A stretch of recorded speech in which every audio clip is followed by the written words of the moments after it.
Pemirsa, proses gugatan dalam persidangan di Pengadilan Negeri Singaraja oleh 11 warga Kesepekang terhadap Kelian dan prajuru Desa Adat Banyuasri telah mencapai final. Putusan yang ditetapkan Majelis Hakim menegaskan proses ngadegang atau pemilihan Kelian Desa Adat Banyuasri dinyatakan sah menurut hukum.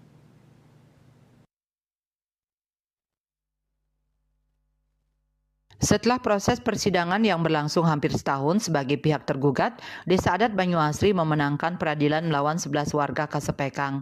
Untuk itu, pagi tadi dilaksanakan paruman agung oleh warga Desa Adat Banyuasri atas putusan tersebut.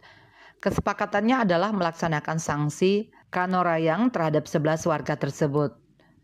Paruman agung yang dilaksanakan dihadiri oleh seluruh warga masyarakat Banyuasri, yakni Krama Negak, Krama Ngampel, dan Krama Nyade. Klien adat terpilih Nyoman Mangku Widiasa mengungkapkan bahwa kanorayang terhadap 11 warga tersebut akan tetap dilaksanakan meskipun nantinya mereka tidak menyetujui keputusan sah dari Pengadilan Negeri Singaraja dan menyatakan banding. Walaupun ada upaya banding oleh 11 orang itu, kami tidak masalah. Yang penting masyarakat Desa Adat Banyuasri ini, saya berikan edukasi bahwa keputusan ini berjalan dengan baik. Upaya hukum silakan.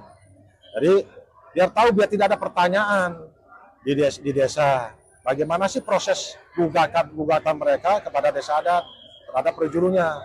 Kami bersama dengan pengacara sudah berupaya untuk memberikan yang terbaik demi kebenaran, bukan pembenaran.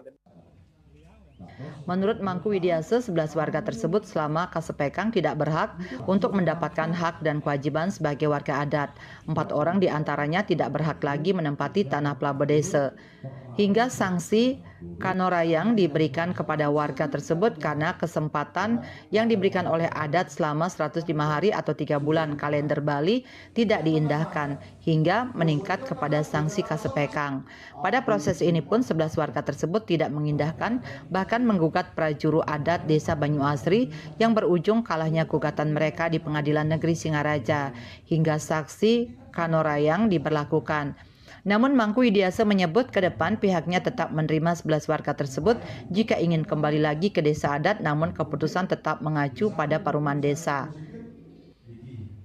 Kalau seumpama dia mau niat menjadi kerabat desa, kami siap menerima, cuma melalui paruman juga. Karena hak dan kewajibannya mereka sudah dihilangkan di kanorayang ini. Hak dan kewajibannya. Iya, sebagai kerabat adat.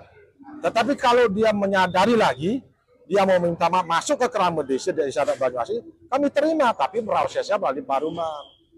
Kami harus siap sebagai pelaku. Yasri Yuli, Bali TV.